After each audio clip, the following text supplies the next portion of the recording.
Hi, and welcome to the 700 Club. I'm Andrew Knox in for Gordon Robertson today. Israel is outraged by the murder of the Bibas family and the treatment of hostages. In response, they're holding up the release of Palestinian prisoners. Prime Minister Netanyahu is also demanding Hamas end the humiliating transfer ceremonies in Gaza. Last Saturday, Hamas released 6 more live hostages. Now negotiators are hoping to extend phase 1 of the ceasefire to get more hostages out immediately. CBN's Julie Stahl has that story. Israel put the release of some 600 Palestinian prisoners on hold to protest Hamas's brutal murders of hostage Shiri Bibas and her children, Ariel and Kfir, whose bodies were returned last week. Israel is also protesting the terror group's humiliation of hostages at staged handover ceremonies in Gaza. The latest outrage is a Hamas propaganda video showing 2 hostages who were brought to Saturday's release of 6 other hostages, but then were taken back into captivity. In the Knesset, Prime Minister Benjamin Netanyahu held up photos of the slain Bibases and asked Israeli lawmakers to never forget. This photo says it all, and I ask you will engrave it on your heart, to always remember what we are fighting against and against who we are fighting. U.S. Secretary of State Marco Rubio wrote on X, Hamas's treatment of hostages, including its brutal murder of the Bibas family, further illustrates their savagery and is yet another reason why we are saying these terrorists must release all of the hostages immediately or be destroyed. Critics are also ripping into the Associated Press for how it's framing the Bibas killings. Democrat lawmaker Richie Torres said on X, the AP chooses to whitewash the baby killers, calling them militants rather than terrorists, and claiming the children died rather than were murdered in captivity. Disgraceful. Republican Senator Mike Lee wrote, Hamas murdered these hostages. They didn't just die in captivity, as if by natural causes. Why does AP want to sugarcoat this? President Trump weighed in after the latest freeing of 6 more hostages this past weekend. But they're coming back in pretty bad shape. It's a horrible thing, and many are dead. Many are dead. So we'll see how that all ends up. There's talk of extending phase 1 of the ceasefire deal to get more hostages freed as soon as possible. Mideast envoy Steve Witkoff told CNN that talks for a phase 2 are expected this week. We do expect it, Jake, to go forward. We have to get an extension of phase 1. But Trump's national security advisor said on Fox News that Hamas is threatening all by its horrifying actions. This behavior over this last week with these children, with how these people have been released, this propaganda absolutely is affecting the prospects of negotiations.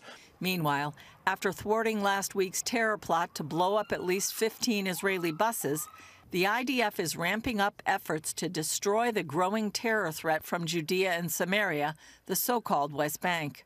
For the first time in decades, in Judea and Samaria, tanks have entered. This means one thing.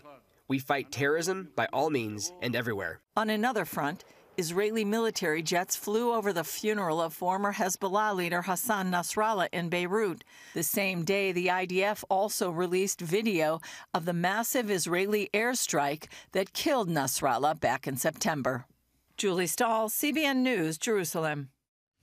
Thanks, Julie. Julie mentioned that those buses that exploded, that would have been a massacre if it hadn't failed as far as planning is concerned. And that story has been a blip on the screen. It's in the rearview mirror already. One wonders if Hamas is intentionally sabotaging peace talks and ceasefires. You have children not just killed, but murdered. You have 2 hostages let out for release and then taken back.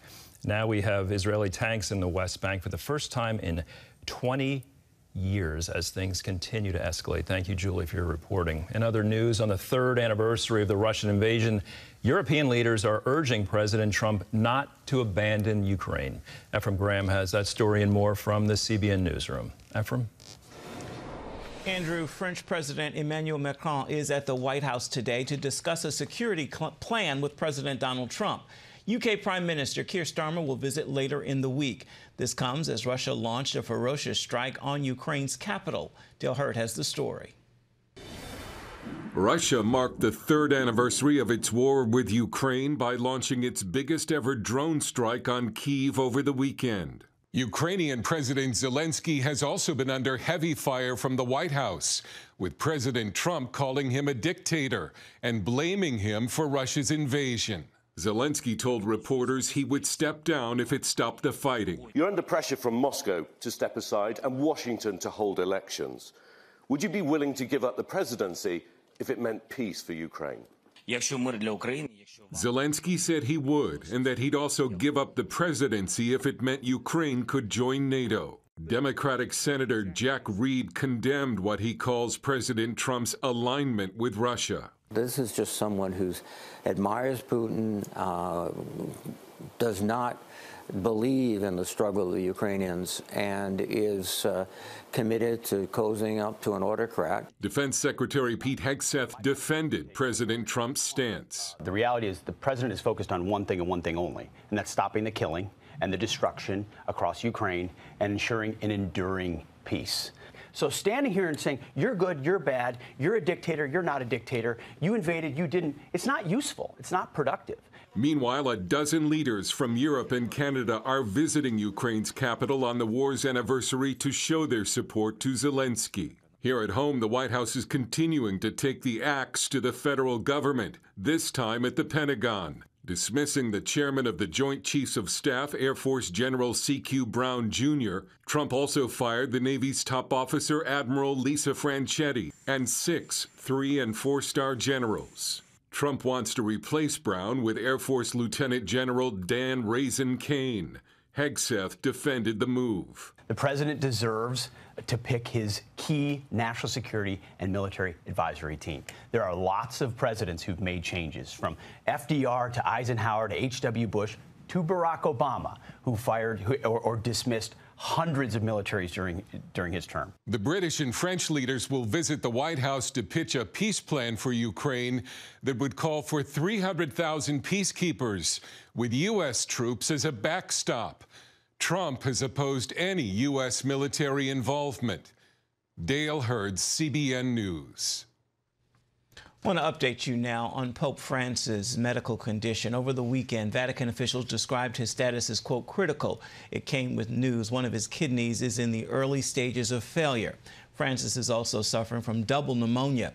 He's been in the hospital for 10 days. This morning, the Vatican says he had a quiet night and has not had any further respiratory crises since Saturday.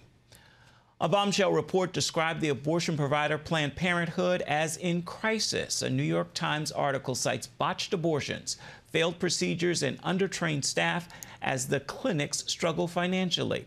As Charlene Aaron reports, the revelations mirror what pro-lifers have been saying for years. The report comes as Planned Parenthood clinics across the country are shutting down and facing a slew of lawsuits. Many say the future of the nation's leading abortion provider looks more uncertain than ever.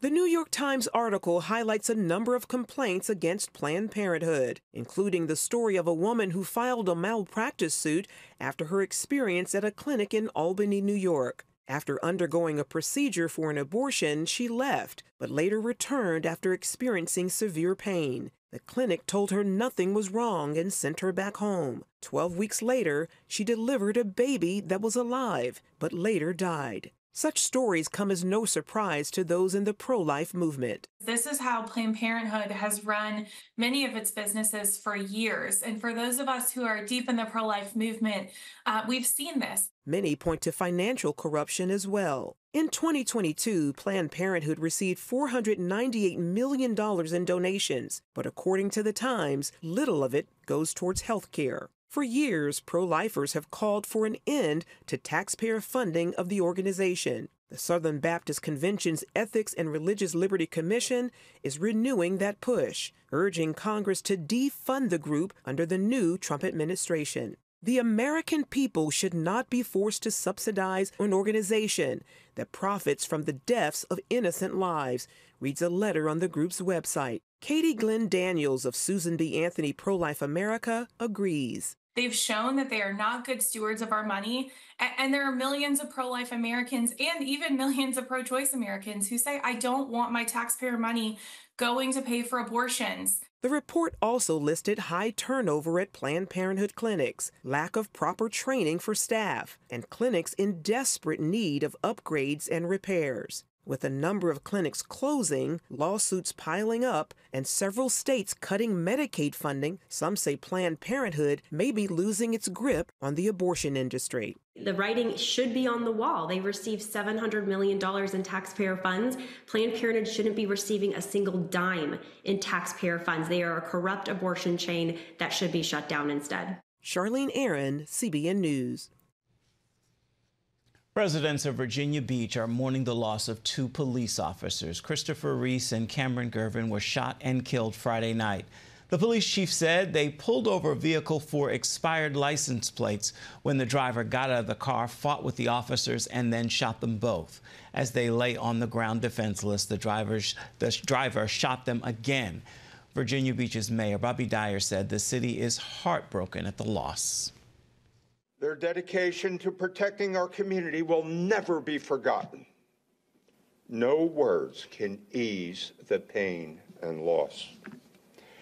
As we mourn, I ask our community to come together. Please keep these officers, their families, friends, and loved ones in your thoughts and prayers. A memorial has been set up at the Virginia Beach Police Department's 4th Precinct. The suspect, reportedly a felon with a record for drug dealing, was later found dead of an apparent self-inflicted gunshot wound. This one hits terribly too close to home. Andrew? Yes, this occurred just a few miles away from the studio we sit in now. 2 officers executed over expired plates. I reached out to a longtime friend of mine. He's a police officer in the D.C. area for decades, and he just reminded me, I think, of what we know. He said, I'm a police officer. My colleagues and I go to work each and every day with a feeling that I may not return home tonight. And he said our families have that thought as well.